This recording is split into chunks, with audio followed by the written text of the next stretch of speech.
When you dare to share, you break the silence. When you dare to share, you speak your truth. When you dare to share, you use the full strength of your voice. When you dare to share, it brings opportunity to own your story. So tell it, be heard, and at the same time, your sharing is someone else's learning, inspiration, motivation, empowerment, and hope. There's always an element to each of our stories that remains a secret. For some, we feel it's a dirty little secret. Dare to share your untold story exposes these secrets in a welcoming and positive way.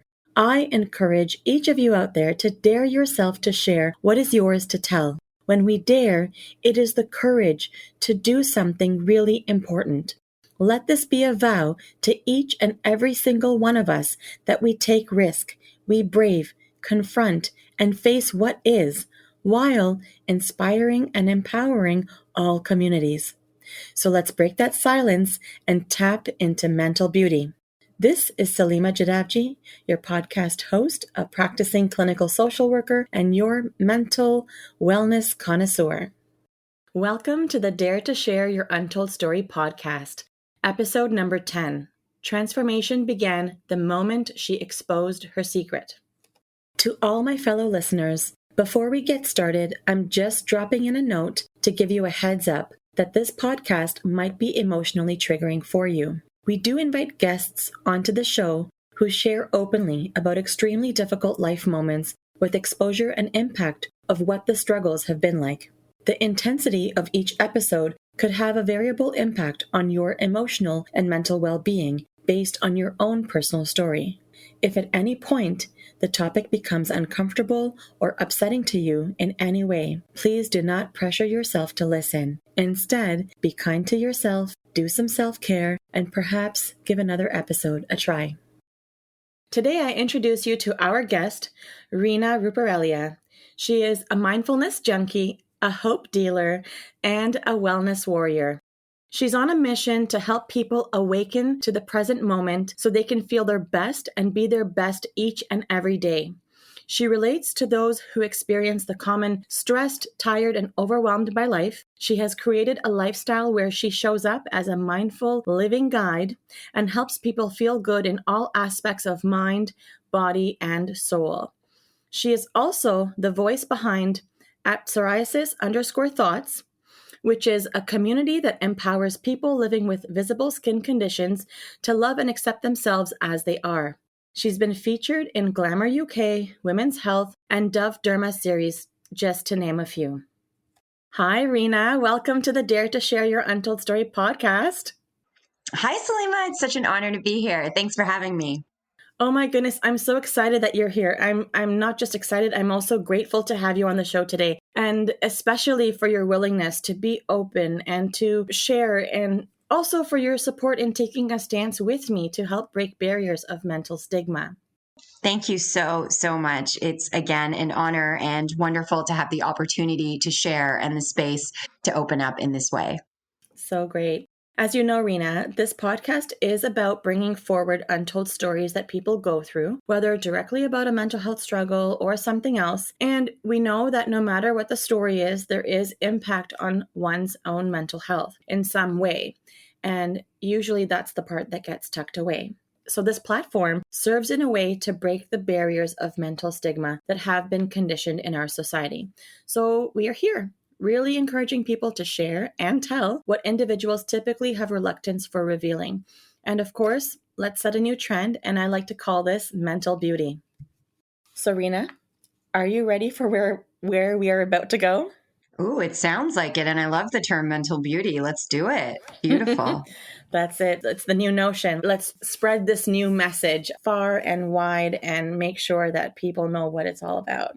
So I'm glad you're ready to get started. The first question I have for you, Reena, it's the first question I ask every guest. Give us the newspaper headline of how you would title your untold story. How would it read? So my newspaper headline would be how one person, one woman took her pain and turned it into her purpose. Wow. Pain to purpose. Can you share a little bit more about what this title can unfold? Absolutely. Absolutely. So I was diagnosed with a visible and inflammatory skin condition. It's an Mm-hmm. autoimmune condition called psoriasis at the Mm-hmm. age of 14. And it manifests on the skin as red, kind of scaly patches. And for me, it started on my stomach and spread all over my limbs, my hands, my feet, my legs, my arms, Mm-hmm. so people could see it. And I went from, seemingly clear skin, living this really athletic life out in the open, then to kind of having this skin condition, which caused me a lot of physical pain and Mm-hmm. discomfort from Mm-hmm. itching and burning, but also mental pain Mm-hmm. from feeling self-conscious, feeling very, very upset and sad when I looked in the mirror at my reflection. Every time I looked at my body, I felt that it was becoming this thing that I had no control over. And the pain continued, I would say, for at least 17 years. I guess I was defined by the pain, right? The Mm-hmm. pain, I felt like I had no control. Mm-hmm. But what this pain did is it invited me into living differently, into looking at my circumstances and myself from a different lens, which then led me to fulfill a purpose. And that was to first empower myself, but then to empower others who were struggling in the same way. Well, that very much explains the pain to purpose whole analogy that you just shared. And your whole journey, you've basically walked me through where it started and where you are now. It's incredible. And so if you could expand and if we could segue into more of this untold story, tell us more about what this untold story is all about. Mm, absolutely. So, like I said, for these 17 years, okay, Mm-hmm. I lived in a cloud of denial, Mm-hmm. of sadness, of self hate. It was a very, very painful time. And how this was untold is because I never spoke to anyone about how I was feeling. Right. Mm-hmm. I just thought I was being vain. I was worrying about aesthetics. I should just appreciate what I have, that it wasn't as bad as a terminal illness. Like there was a lot of ways that I minimized or Mm-hmm. invalidated my experience. Right. And the pain in itself, like I just thought I wasn't worthy of having that pain. And so the untold story was that I locked up what I was going through and I hid through long clothes and baggy clothes, I say, and a Mm-hmm. big smile and an outgoing personality. And sometimes I may have, backdoor conversations with friends and kind of confess to them how I was feeling, or maybe even in my journal. But there was Mm-hmm. no talking about it in a way that was constructive. It was more kind of the anguish and the waiting for this pain to go away. And so I think for myself, things really started to kind of like I started to build awareness as I became more aware, surprisingly, right? Mm-hmm. Right. And I realized that I really needed to start talking about the suffering that was going on inside of my head and my body because it was stopping me from living my life. And kind of the reason why I'm on this earth, I kind of was like, if all my decisions are based around the skin that I'm in and the condition I'm living with, I wasn't really thinking beyond that. And so I was living the same day in, day out, right? I was locked behind the Right. bars. I always say it was like a prison. The skin felt like a prison. The same day on repeat, The same day essentially. on repeat. And then the feelings Yeah. of unworthiness growing, and my own Mm-hmm. self deprecating thoughts and Mm-hmm. criticisms, right? There was Mm-hmm. no Mm-hmm. friendliness, no understanding with myself. And so I always I like to think of this time when things started to flip for me, Mm-hmm. and it's not that like the story was still untold at this point. However, Mm-hmm. I went on a meditation retreat, right? I had got to this point that my body was covered in scales. Like I couldn't even walk Mm-hmm. properly. I couldn't type on a computer. I couldn't drive. Like I was denying myself of any Mm-hmm. support or help. But as it started getting really, really bad, I Mm-hmm. realized things needed to change. I needed to change the way that I was living, the way that I was showing up in the world. And so I remember a suggestion of a friend. This was in 2012. They said, well, have you ever tried meditation or Right. mindfulness? And I was Mm-hmm. like, for what? I don't want to sit quiet. Like, what's the point of that? Right. Right? I can only imagine you're such a your personality is so bubbly and vivacious. And then for you to think like, you want me to do what? Sit quietly? Who does that? And it wasn't a suggestion of like 15 minutes on an app. Like Right. this guy said to me, it's a 10-day silent retreat, right? It ends up being 12 days, but the 10 days are pure silence. And that's noble silence, meaning no eye contact, no reading, no writing. There's nothing. You meditate for 14 hours a day. And it was a very out there idea, and one that I didn't know why it spoke to me, but it did. And so I got to zoom right in to this, I'm going to say, horror story, right? Because it was really difficult to feel and to acknowledge some of the ways and things that I was thinking and the ways that I was feeling in my body. I noticed at this retreat, just becoming a little more aware gave me the opportunity to look at myself with a little more kindness, to say, I'm actually really suffering here. I'm waiting to live my life.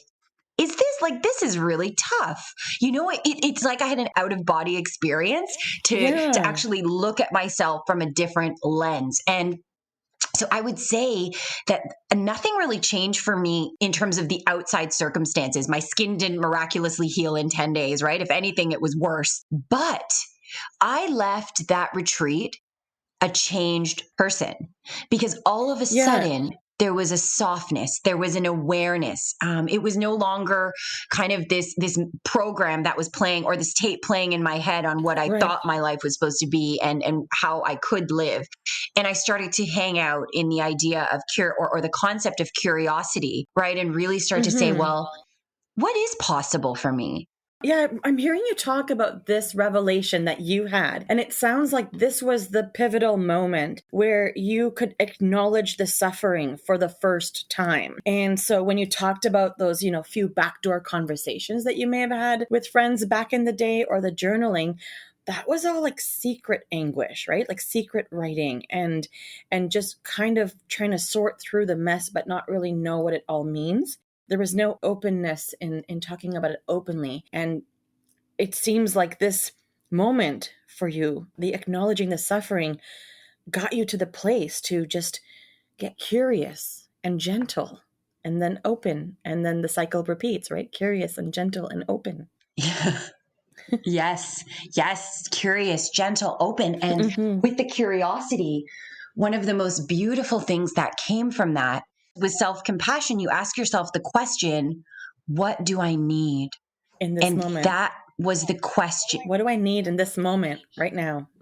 So when I'm suffering, instead of looking at myself in the mirror and saying, oh, look at you with all these scales. You don't deserve to wear those clothes. What's wrong with you? You know, I was really harsh on myself. And as I became more aware of the way I was speaking, I started to say, what if I was a little bit kinder?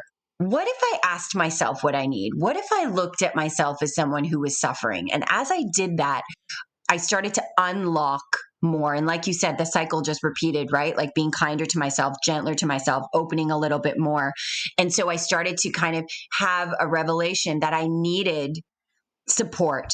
I needed to practice self-care.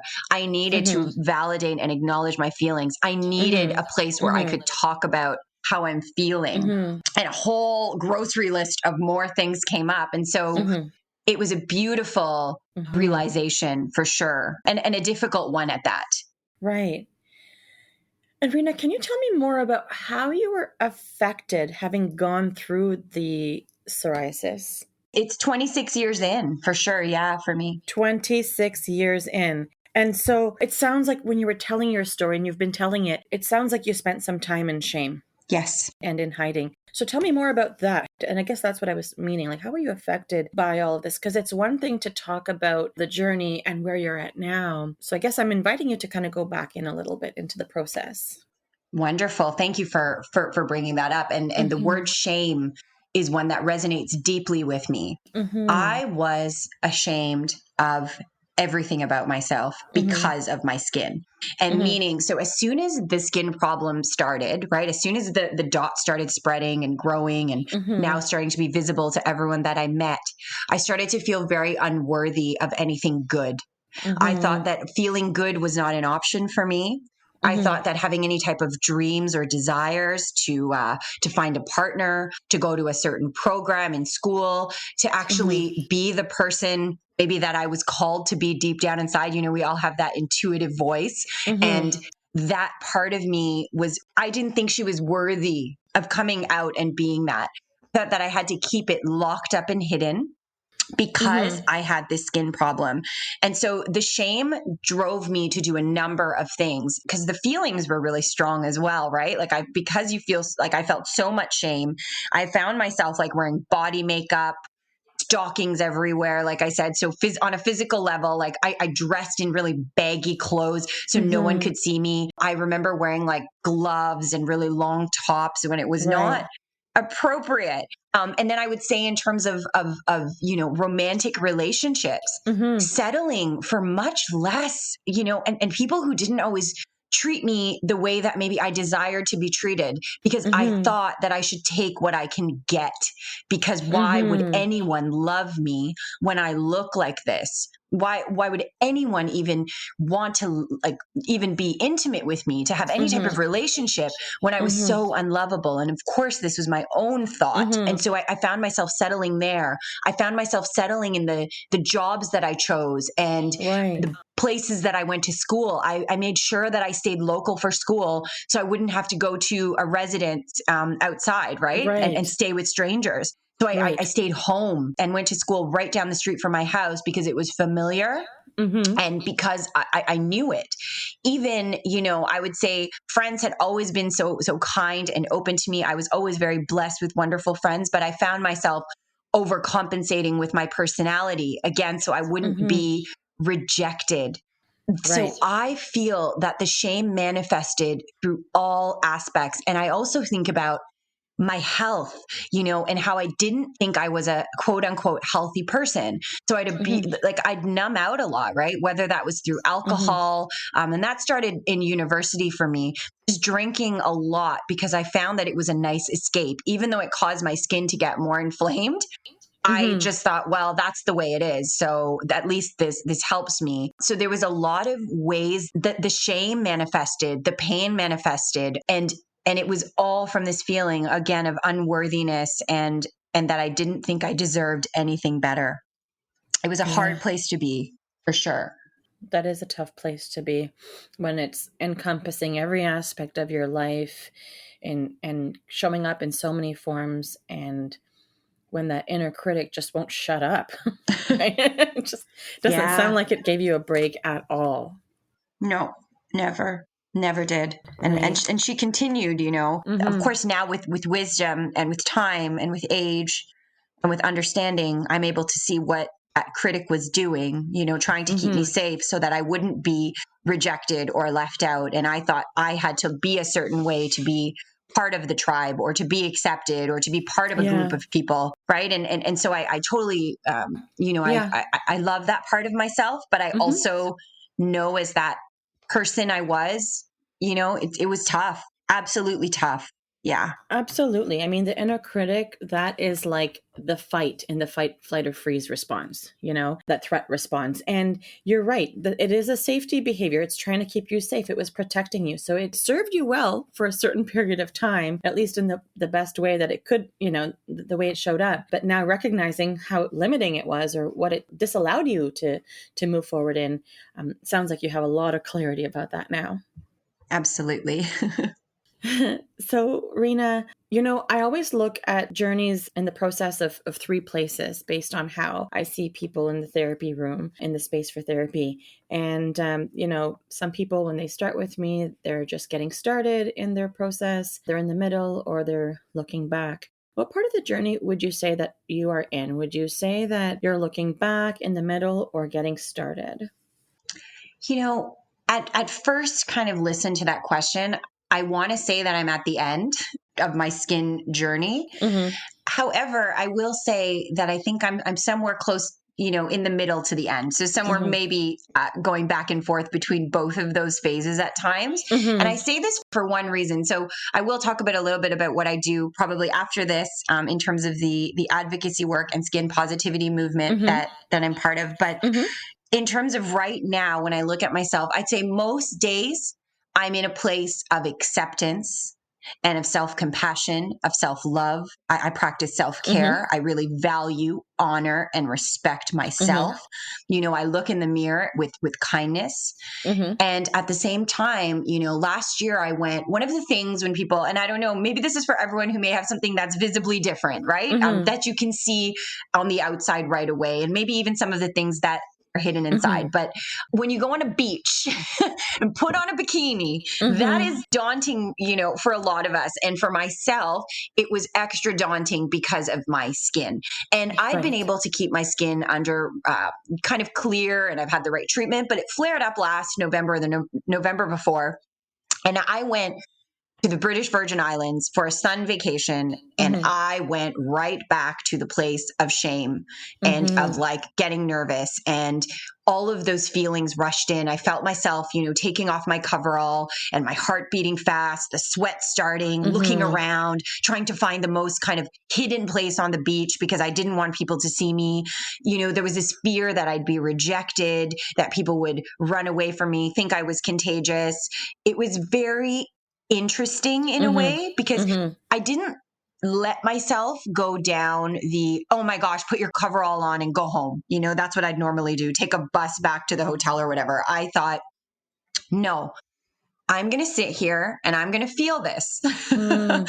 because this is Right. important for who I Mm-hmm. used to be. And it's also important as I begin to process and move through this, right? Because when my skin is clear or it's in remission, it's much easier to kind of function. And now I'm in this flare up. Can I practice self compassion now? Can I be good to myself when Mm-hmm. I haven't been in the past? And so I remember saying to myself, like, it's okay. You're going to try this. You can take anything. So I kind of gave that critic has now become like a cheerleader. The other Mm-hmm. side, I guess, like the like, you can do this. This is okay. Like, you can sit Right. on the beach and show your skin, and this will build more compassion for yourself, but also when you work with people who might be feeling the same way. And Mm-hmm. so I love to say I'm at the end because most days I feel like that, but I Mm-hmm. occasionally, when the moment calls for it, I find myself slipping back into old patterns. But the difference now, like I said, is that I'm not self-critical and I'm not a jerk to myself. Right. Oh, it's so fascinating to hear that your critic has transformed. And I get what you're saying because it's what you're essentially saying here is that you're still going to get triggers from time to time because this is part of your story. This is part of you. And when you do have flare-ups like the one you talk about at the beach, you chose to manage differently. You recognize the power that you had and you chose to sit with it, and you made the choice, the deliberate choice to pay attention and to work through it and to validate. So it seems so transformational just to even hear how you're dealing with it when these moments show up.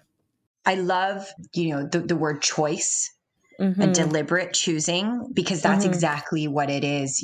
It's actually choosing to look at it a different way. And I think one of the bumps that I've had along the road in any type of growth or change I've made is that I expect that once I make a change, that I'm done the work, that I won't be triggered again, that everything will be fine. And as I'm realizing as I live through my life, that triggers do happen. And like you said so Mm-hmm. beautifully, it's how I choose to respond. And again, from a mindfulness perspective and from a theoretical perspective and anything I've read, I'm like, yeah, of course, easy. Of course, that's the truth. But then when Mm-hmm. it comes to actually practicing it and doing it, I always say to myself, like, knowing is not doing. And so knowing is good. It's step one. Yeah, Yes. So step knowing is one. good. It's step one.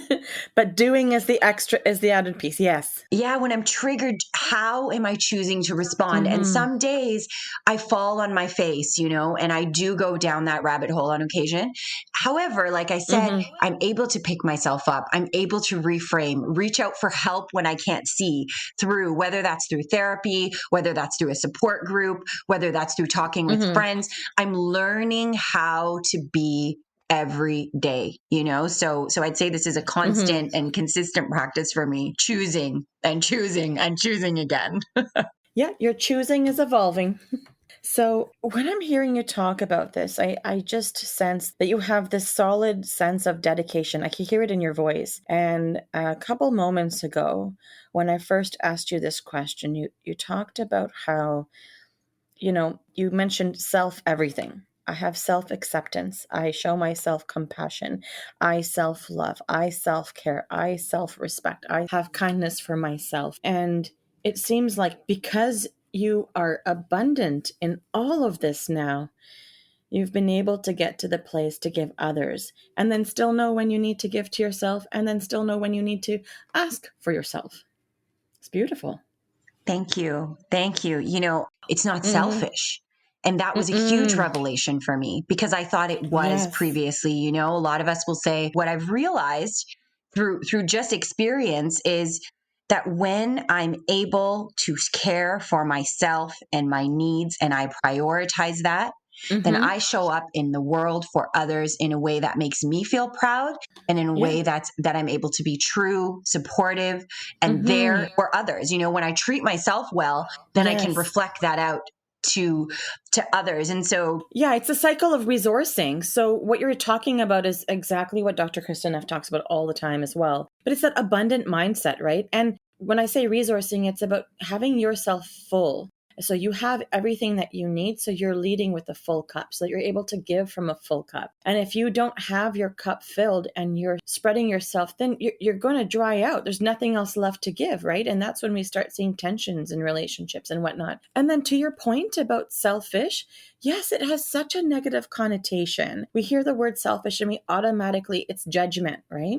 But if you look at the dictionary of what that word means, it's about taking care of oneself first before someone else. And so what is wrong in that? absolutely, absolutely.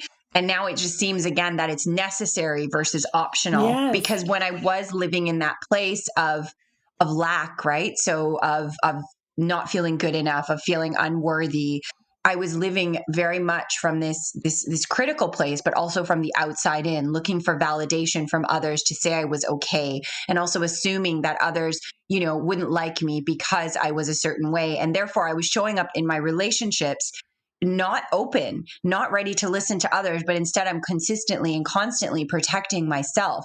And so it's interesting because as I started to care for myself, then I was able to show up differently in the world. And I thought this was revelatory for me because I thought I had to be sacrificing. I had Mm-hmm. to sacrifice my needs and I had to wait for others to tell me I was good. And if I took time for Mm-hmm. myself, then that wasn't okay. Or if I needed extra sleep, that I was a failure, or my skin needed a certain type of care, that it wasn't, I shouldn't be doing those things. There was a lot of judgment. And again, as I started to ask myself what I needed and then Mm-hmm. give it to myself, starting to talk to myself like I would my Right. friends, Right. it's my whole life shifted. Yeah. And so would you say that mindfulness has been your key to powering yourself or like having that bridge to feeling alert the way you are now? Absolutely, 100%. Mindfulness has been an absolute game changer for me. So, obviously, from a meditation standpoint, so the formal applied practice of meditating was helpful because it helped me, again, start to tune into the body sensations. It helped me start to tune into my thoughts and my feelings, kind of even when I was just sitting on a cushion. And so I was able to kind of gauge and get an understanding to see where was I at. It let me understand where I was at without judgment, with kindness, with patience, curiosity. So then I was then able to take the next step in asking myself questions, right? Mm-hmm. What do I need? What would help me feel better? I was Mm-hmm. then able to take the next step. So mindfulness and waking up to my life in this way has been absolutely pivotal in changing my inner dialogue, in changing the way I experience the world, the way I look at others, the way that I show Mm-hmm. up and serve. So yes, waking up to my life has been one of the most transformational parts of my journey. Absolutely. And I think that's why I'm so passionate about Mm-hmm. sharing mindfulness, not only just for meditation, but as a practice and a lifestyle, right? How to bring it into Of life so course. that we're able to be all that we need to be and want to be and desire to be, for ourselves and for the world around us. Mm-hmm. That's incredible. This process that you share, it's just incredible. And for me, mindfulness is also a part of my world too. I mean, I won't say that I'm a top expert, but I am a regular user of its methods. I've studied it, I've trained with it. And, it happens every single time when people share with me how mindfulness has aided their process. And every single time, I'm just fascinated. It's like, that first time surprise every single time. So when you're sharing with me like how it was a waking up to your life and how you were able to get to that place of being curiosity and paying attention, and it's like that surprise moment that doesn't change. I'm mesmerized by it every single time someone shares with me how mindfulness impacts them. I love that it's a surprise. Yeah. Oh, it's such a surprise. Because it is, right? First of all, because you bring that curiosity and you bring a beginner's mind, right? Acting like what I'm doing every day, like I'm doing it for the first time. And so I am then opening up the opportunity to be surprised and delighted, sometimes mortified. Yeah, that happens too. Right? I'm Yeah. like, oh my goodness, what kind of thought is this? Or this sensation is really, really strong right now. Like when I'm having a lot of burning or itching, like psoriasis is a painful condition because it's inflammation. So Right. when my joints are burning, when my feet are burning, whatever it is, the nice part about mindfulness is also the aspect of non-judgment, right? And sitting with what is, not identifying with my pain and saying, this is my pain. Instead, I feel this pain here. I notice it here, but on this foot, I actually don't have that same pain, right? It's just acknowledging where I'm at. And like I said, then I'm able to give myself what I need versus oh gosh, Reena, what's wrong with you? This pain is the worst. This is the worst. I hate this pain. I hate this pain. Resisting it, which, oh my gosh, I did that so long. Why me? Why me? Why is this happening to me? Because that question didn't help me at all. And so it's like, as I became more mindful, I was invited to again ask myself better questions. I like that you said that. I really like how you said that. And I was invited to ask myself better questions. That's great. It's so simple when you say it, but we don't do it in the moment if we're not actually paying attention, and the fact that you've gone through this process and you've really equipped yourself with mindfulness, that invitation to look within, to ask those questions. It's the small changes, I guess, is what I'm trying to say. It's those small pivots and the small changes becomes the core in our foundation, which then becomes solid, right? Yes. And that's where the formal training really, really helps, right? That's where the meditation helps. I often share, when I work with people or just with friends, if they ask me, oh, I can't meditate. I can't sit and meditate.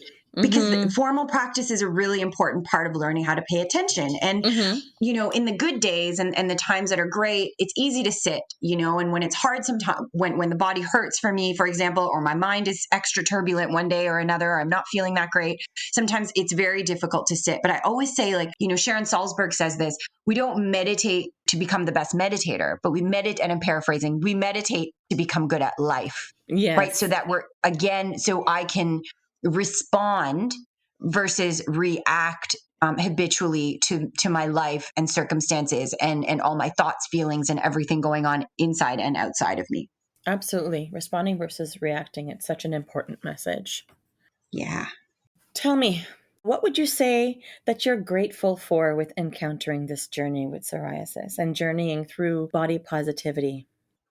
Oh, I love that question so much. And like I said, there's some days where gratitude feels beyond reach for me. It's not often, but it's a wonderful reframe when I allow myself to feel grateful. So I often write, and especially in the beginning of my journey into healing my skin and again, not only from the outside, but from the inside, right? And the way that my skin has affected my mental health and my, my spiritual health as well, or my emotional health. I believe that this skin condition has taught me compassion. I'm grateful for compassion because I'm able to look at another person and I can feel for them. When somebody's suffering, I don't turn my back on them. I am a person who really, I believe I've become so much more heartful because I've suffered so much. And so I often would, especially when I was suffering a lot in the beginning and I was going through really bad flares and I was starting to become more mindful, I started to work at hospice. So in hospices, people who are at the end of their life, I worked with a lot of people who were displaced from their homes and they were in shelters or on the street, people who were really going through tough times in their life. Maybe they'd gone through big breakups or, just fallen apart completely. And I was able to sit with them and their pain without trying to change them, but just to bear witness. And I wasn't afraid of looking at the suffering. I wasn't afraid of hearing, the terrible stories. I was able to look at them as a fellow human being, eye to eye, right? Not as a helper, not as a top down person. Oh, I'm here to help you, but instead to say, you know what? I'm suffering too. And we can be here together and we can do this one day, one step at a time. I think psoriasis has also taught me that things change. That yes, my skin may be really bad and it was really bad for many parts of my life, but it also changed and it got better and it got worse and it got better. So although sometimes my life may feel really terrible, I remind myself that it's changed and it will change again. It's also invited me, I say I'm grateful for the self-development because it's so difficult to live with. I feel that I thrust myself into finding new ways and new perspectives, new mindsets, working with, whether that's through spiritual practice, whether that's through just working with mindset or mindfulness. I'm always looking to learn and to grow so that I can feel good. And I'd say the last thing I'm grateful for is that I've been able to really work into the psoriasis community. So I've created an online Instagram community, which I know you mentioned in the intro, Psoriasis Thoughts.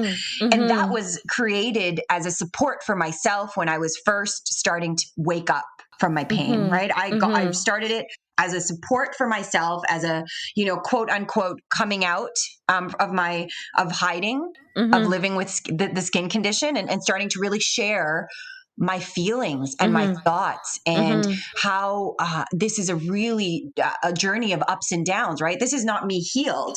This is actually me broken, knees on the ground, like on the floor. I'm broken right now, but I am ready to change. I was sick and tired of being sick and tired. And so I started this page and it's progressed. It's been 4 years since I started it. And it's now a place where I've been able to open up as a human being, but I've also been able to connect with others. And I educate and I empower and I inspire others who may be at the beginning of their journey or people who are still kind of feeling broken. And I remind them that there is hope, that it can get better, that they can see their way through this because I've been there too. And so it's given me community. I feel that I wouldn't take it away. I always ask, I ask people that as well. Would you take it away if you could? Would you take away the pain if you could? And personally, everyone might have a different answer, but for me as an individual, I wouldn't take away the skin condition or going through the diagnosis of it because it's given me so much. Of course. And it's shaped you to be who you are today. And it's not like if you take that away, it wouldn't be something else that you'd experience, right? We don't have the option of living like wizards where we can just zap things, right? But when you talk about, if someone was to ask you, would you give this, if you had an option to swap out, we don't really know what we would be swapping, right? There could be something really different. And I think, it's more about, the learnings and the lessons on my path and what it has allowed me to do and learning on the spot, right? Learning on the spot. Yeah, yes. Learning on the spot. And when you talk about that sense of community that you've created, there's so much awakening that happens when we lean on community. Yes. And I think it's such a vital part of how humans function. And as humans, we're creatures that have been created to bond, to connect. So when we hold ourselves hostage, we're not really showing up with common humanity. We're not allowing ourselves to be in that space of common humanity. And what you've created here, this community that you talk about, it's just inspiring. Great. Oh. Thank you. I love that you said that because for so long, right, I thought that by opening up about how I was feeling or the pain I was in or sharing with others, I was just harping on my problems that I needed to heal as an individual by myself in the corner. And then I could go and live my life, right? There was often this phrase I used, when my skin is clear, then I will XYZ, right? It's like a lot of people say, when I feel better, then I'll do this. Right. So I always use the phrase like healing in community. And that is exactly right. Because, people always say, thank you so much. You've helped me. I said, you've helped me too. Right. This is a back and There's forth. reciprocity. It's reciprocity. This is not a one-way street. I'm not someone Mhm. who knows it all, but I'm someone who's Mhm. willing to share what I know and to learn from the people who I serve and am served by. Mhm. Yeah. Reena, you talk about waking up from your pain and coming out from hiding. And I know earlier in this conversation, you talked about how there was a period of time where you were numbing a lot and numbing the pain and not paying attention to it. And from a mental health perspective, is there anything else that you could share in terms of how this untold story and journey has affected your mental health, bringing in this idea of what numbing was like for you? Oh, yeah. Okay. That's a really good question. So, from a mental health perspective, with the visible skin condition and the pain, Mm-hmm. I felt a lot of depressive. I had a lot of depressive episodes, pretty dark episodes, like not getting out of bed, not wanting to show up to work. So it was pretty debilitating at the time, and as well when I went through really bad flare ups, and my skin was all exposed on my hands and my feet, which was like red gloves. I Mm-hmm. started to get a lot of social anxiety. So anytime there was a wedding, I would quickly go to, what am I going to wear? What am I going to wear? Oh my gosh, who's going to be there? What's the lighting going to be like?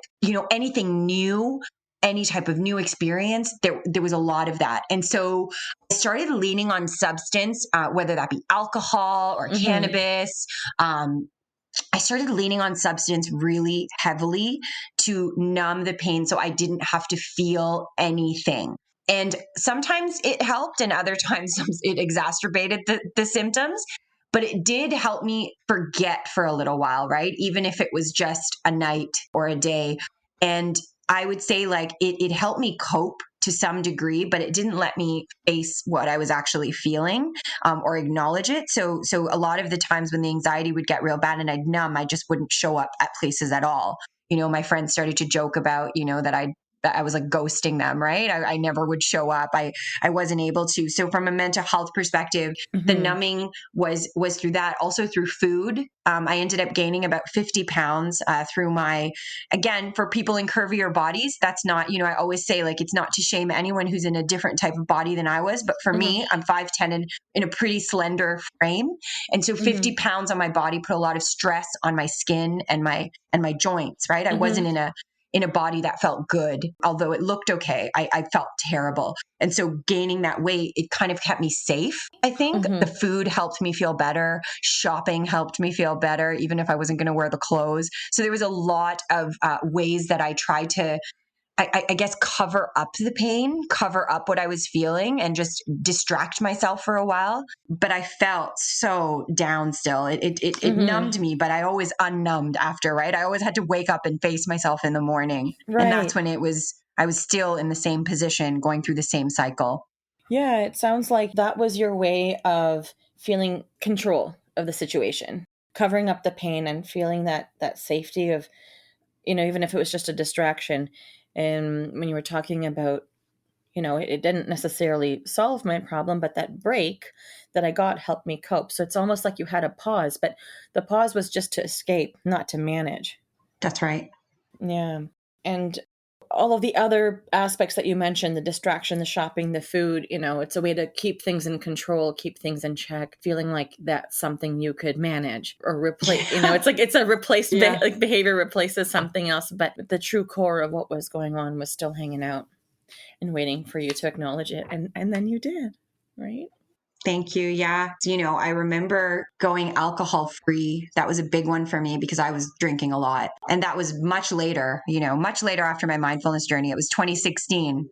Because again, we can be aware, but then it's scary to take new steps and to make changes because Mm-hmm. you're like, Mm-hmm. what? I don't know this life. What's sober Mm-hmm. life going to feel like for me? Right. And so 2016, I took the year completely dry, Mm-hmm. and it was really, again, difficult. Mm-hmm. And because I had a mindfulness practice at that point, like, meaning I was practicing myself and also Mm-hmm. sharing it, everything started rushing in, right? When I was Mm-hmm. unable to numb during the hard times, I was actually having to sit with myself. And that in itself was revelatory, but it did feel like a sort of, torture. Yeah. Yeah. Reena, I don't know if this is the right time to bring this up. I've read about the vicious cycle of stress, depression, and skin problems. Of course, I'm not an expert on it or anything like that, but some things that I've come across, it points to how much of a link there is between, what goes on in our minds and what shows up in our bodies. So I was curious about what is your take on the link between skin conditions and psychology? And I guess the reason I'm curious about it is because the information I was reading, I came across they were talking about like simple cognitions, examples like I said or did something foolish, and then that somehow caused, virtually every blood vessel in someone's skin to flare up. Does that also happen in the form of psoriasis? Yes, there's a huge link for a lot of us Mm-hmm. between mind and body connection, Mm-hmm. 100%. I believe in that so much. And I think Mm-hmm.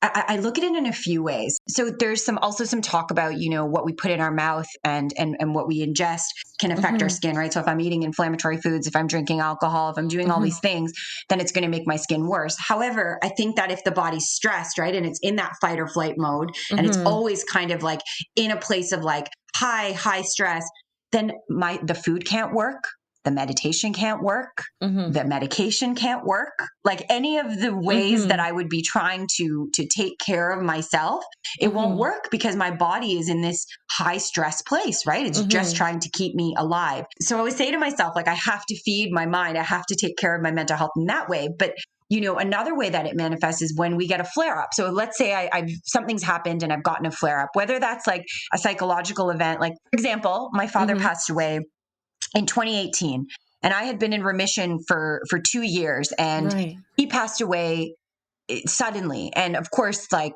I speak about it kind of easily today. Some days it's Mm-hmm. harder, but Mm-hmm. it was a shock to my system because I had Right. been in remission or whatever. Like I said, it'd been, or it's been, my skin was very calm because I was taking care of myself. And Mm-hmm. within a month, I was covered again in psoriasis plaques. Even though I was eating the same food, even though I was living the same way, my mind, my heart was broken and Right. my skin completely flared. And so when it flared, I started stressing about the flare, and the stress from the flare caused the flare to stress. Like it was like this vicious cycle of I'm flared, I stress about the flare, then I'm stressed, so I flare more, so I do believe that there is Mm-hmm. a very strong connection between the skin and the mind and the body. Absolutely.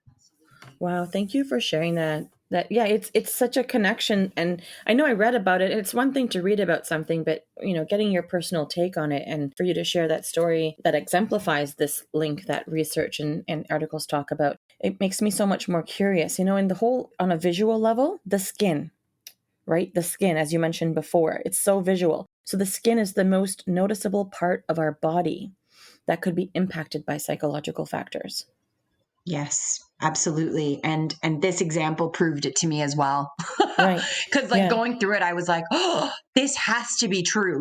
I've talked Yeah. about it and I've hypothesized about it. I've read about it, Mm-hmm. but actually see it manifest from a place where I was Mm-hmm. aware. I knew Mm-hmm. what was happening. I knew what was going in my body. I knew the way I Mm-hmm. was living was a certain Mm-hmm. way, and to see it all come back within a month from just a traumatic experience, it really drove the point home for me how much that sometimes things that happen in our life can impact our bodies and our skin. And I had no, if I'm honest, I don't know if I could have handled it any Mm-hmm. differently, but I knew at that point, again, instead of going to be beating myself up, I said, obviously, this is a hard time for you, Reena. Mm-hmm. This is what your body needs to do. So let's be there for ourselves. Like I talk to myself like a third person, like Yeah. I'm going to be there for you. We're going to get through this. We Right. know, like, Mm-hmm. let's, my mental health is really important. And that meant for me, I was staying with my mom for a little bit when my dad passed away just to support her. But that also meant for me to go back to my place in the city, have Mm-hmm. some space and get back to balance, which I really needed to do to get my mental Right. health in check. Absolutely. Wow. Yeah. What a manifestation. Rena, what is your key message to the listeners of our show? Hmm. I love that question as well, and of course, I could say a number of things, Mm-hmm. but I believe now, through the conversation we had, that the answers we seek, what we're seeking is seeking us, yes, but it also lives within us. We Mm-hmm. are our own best teachers. We can read many things, We can look outside and collect knowledge and whatever else we do. But everything we need is right inside of us if we're willing to listen and to Mm-hmm. open up. I also want to say, that things change. So if there is a Mm-hmm. time when you're really struggling or you're going through a low, don't give up on yourself. There's hope in a new day. Mm-hmm. And I've had to say that to myself, and I'm sure I will have to say that to myself in the future. I've had to say that to myself a number of times. And the final thing I would say, one more, is, Mm-hmm. you're good right now. There's nothing to add or to take away. Although you may not feel perfect at times, or there may be things you want to change or manipulate or move, this moment matters, and you're okay right here, right now, as you are. Mm-hmm. You are okay right now, right here, as you are. Yeah, you're okay. Even when it's tough, you are perfect as you are right here, right now. You will get through it, and remembering that things change. Mm-hmm. Because I always think about myself, as a broken person. And when I go through tough times, and reminding myself of those things can be really helpful. Mm-hmm. You really hit a point of how healing has a mysterious way of being, and healing doesn't necessarily mean eliminating or deleting or having something vanish. Has been your theme that we've been talking about. I'm hearing you really say it means a shift in your perspective. Yes. Yes. So tell me, I'm curious, what's your game changer inspiration that is close to you that reflects your untold story? Is there a quote, a book, or something? Yes. The quote, and it's going to actually vibrate off what you just said perfectly. And that is the Wayne Dyer quote: when you change the way you look at things, the things you look at change. So excellent. Shifting your perspective. Nice. Yeah, it's putting on those new glasses, Yeah. fresh perspective, like you said. What a gift. Yeah. Yeah. Amazing. And so, what would be a cause or an organization that has been impactful to you on your journey that you'd like to give a shout out to? Social media, Instagram, the skin community and the psoriasis community for myself Mm-hmm. has been and continues to be the biggest support system in my life. Mm-hmm. And, a lot of us, like, social media gets a bad rap, but I always say social media changed my life. It Right. changed my life. It helped me live out loud. I wore shorts for the first time with a skin flare. I took a lot of different challenges because of the support I got through social media, and specifically Instagram. So that may be, a bit of a fluffy one, or one that's not as deep, but truthfully, it has been an absolute savior for me, because the people have been incredible, and I've built and am part of a community that has changed my life in more ways than one. I love what you said. It made me loud. That was great. It did, totally. Yeah, I mean, this was a really good way of letting people know how you can have gain from social media, right? Sometimes it does get a bad rap, rather, but for you, it was a life-changing experience. And not only that, but you have an entire skin positivity community, right? Psoriasis_thoughts. Isn't that you? Yes. Yeah, that's me. And and like you said earlier, it's afforded me wonderful opportunities to Mm-hmm. get into the media, to have talks like this, to be able to share my story, so that, someone who may be suffering the way that I was, maybe finds a bit of light and finds a bit of hope, so they too can kind of move forward and fulfill all their deepest desires. Mm-hmm. And so how many followers have you got now on your Instagram? I don't know. I think it's just over 14,000. So it's growing. It's growing. Wow, that's beautiful. Yeah. Reena, look at that social proof. You are a game changer agent for yourself. And if we talk about ebbs and flows, if you ever have another ebb day, please, please, please remind yourself of this. What an impeccable contribution, to not just this community, but just for taking risk to show up in the world, to do it with such openness and vulnerability. Amazing. Oh, thank you. Thank you so much, Salima. Thank you for all your beautiful questions and giving me the opportunity, and to your listeners, for allowing me this opportunity to share with you as well. Oh, Thank it's you. been a pleasure. Reena, how can people connect with you? How are you findable if someone wants to connect with you? Sure. You can check me out on my website, which is Reena Roop, REENARUP.com. And there's a bunch of ways to connect through my socials on there, or at my Instagram, psoriasis, PSORIASIS _ thoughts with an S. Okay. Perfect. Thank you so much. Thank you, Salima. Reena, it means so much to have this vibrant conversation. You don't know. You completely unmasked and unveiled, and just the way you shared, wow. That's all I can say is wow. And I also want to thank you for trusting the process that guided you to be open and to share all the intricate details and, just letting your voice lead the way, all the way from where it started to where you are now, and sharing this deep, untold story. And, thank you for being part of Dare to Share Your Untold Story and helping to be a voice in breaking down barriers of mental stigma. Thank you. Thank you, Salima, and thank you for creating the space.